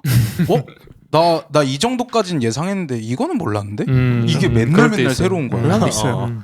근데 나도 운전, 그러니까 위험하게 나를 위험에 처하게 한다? 그럼 너무 짜증나. 그게 다른 것보다 이거는 내가 온촉을 곤두세우고 절대 사고만은 안 나야지라는 자세로 평소에 운전을 하기 때문에 또라이를 만나면 일단 어떻게든 그 위기를 피하기 위해서 대처를 할게 마련이지. 예를 들면 내가 그냥 정석대로 운전을 하고 있었으면 얘는 완벽하게 법규를 어겼고 나는 정석대로 운전했으면은 둘 다 되게 큰 사고가 나는 상황일 때가 있거든. 근데 내가 그냥 이렇게 삐비비빅 나의 그 레이더 있잖아. 이거에 걸려서 내가 엄청 뭐 빠르게 그 브레이크를 이렇게 하든 뭐 이렇게 해서 뭐 그런 차는 있잖아. 견문색으로. 그렇죠. 근데 내가 심지어 옆에 누굴 태우고 있어. 근데 이렇게 운전하면 너무 화가 나거든. 머리 끝까지 화가 나. 그거 진짜. 어쨌든 그래요. 근데 정확히 그게 저희가 운전할 때 화가 나는 이유라고 하더라고요. 네. 어떤 학자가 얘기하는 거 들었는데 이게 얼마나 위험한 리스크 매일 하는 거라 우리가 둔감된 것 같지만 맞아요. 몇천 킬로 덩어리의 이 쇳덩이를 서로 살인 무기인데 어떻게 보면 맞아요. 이거를 함부로 사용하는 거에 대한 스트레스가 이게 내 목숨과 맞아요. 관련이 있기 때문에 오는 거라고 하더라고요. 그러니까 이거 자칫했으면 누가 칼을 이렇게 한 거 같은 기분인 그런 거야. 거죠. 좀 과장하자면. 그러니까 이거 내가 안 폈으면 얼굴 앞에 좆될 뻔했는데 이 생각이 들면은 갑자기 화가 확 나. 그니까 심지어 그거에 가까운 상황이라면 그 택시는 그 공제회 그 탓도 큰 거 같아. 택시 공제 걔네 진짜 개빡칩니다. 택시 공제. 저는 한번 겪어보셨잖아요. 네, 마찰 겪었기 때문에. 그러니까. 그게 옛날에. 뭐예요? 택시 공제회라는 또 그 음주협 같은 게 있습니다. 그러니까 자체 자동차 보험 회사 택시 같은 저작권료가 느낌이라고 해야 있어요. 되나요? 그래서 택시는 이제 그게 아마 뭐 4개인가 또 있을 거야. 맞아. 그 사고가 나면은 그냥 보험회사 부르는 게 아니라 공제회에 연락을 합니다. 택시는. 그래서 거기서 이제 처리를 하는데 굉장히 그 어떤 집단의 이해관계가 너무 많이 얽혀 있는 데기 때문에 그 개인이 상대하기가 너무 힘들어져요. 택시랑 사고가 나면. 약간 보험회사들도 꺼려하고 그러겠네요. 네네네. 그렇게 되다 보니까 뭐 그런 말씀을 하시는 택시 기사분들도 있대요. 그냥 간단한 가벼운 접촉 사고 같은 경우에는 그냥 보내라.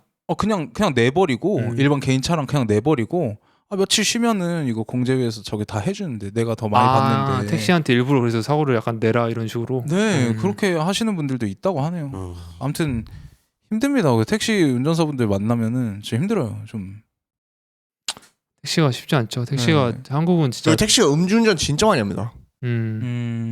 이거는 제 내 피셜 아니고 이건 저희 그 서대문구 저기 교통과 서대문 경찰서 교통과 저 담당했던 아저씨가 그 해준 말이에요. 택시랑 사고 나면은 특히 낮 시간에 사고 나면은 절대 그 연락처 주고받고 보내지 말래. 보내지 말라. 거의 음주다. 물어야 되니까. 낮에 기사식당 가서 반주하고 하는 택시가 하도 많은데 사람들이 그 보통 이제 연락처 교환하고 서로 믿고 보내잖아. 근데 그걸 하지 말래. 웬만하면 음주고 그 자리에서 경찰을 불러야지 얘가 음주인 걸로 해서 뭐가 조금이라도 너가 불이익을 안 당하는데 특히 낮에 택시랑 사고 나면 보내지 말래. 음주가 너무 많대. 그때 근데 보내버리셨잖아요. 저 보냈어요. 모르고. 근데 그 나중에 들은 말이야. 택시랑 낮에 사고 나고 보낸 너가 바보다. 어쨌든.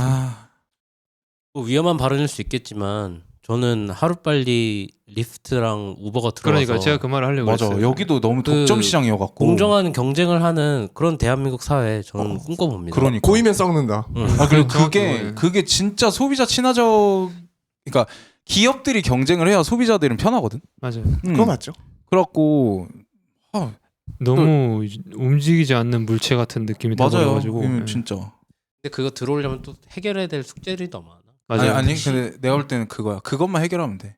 이제 그 시키면은? 얘기만 나온다 그러면은 막 분신 자살 하신다고 막 또 막 그러잖아. 생존권 문제라고.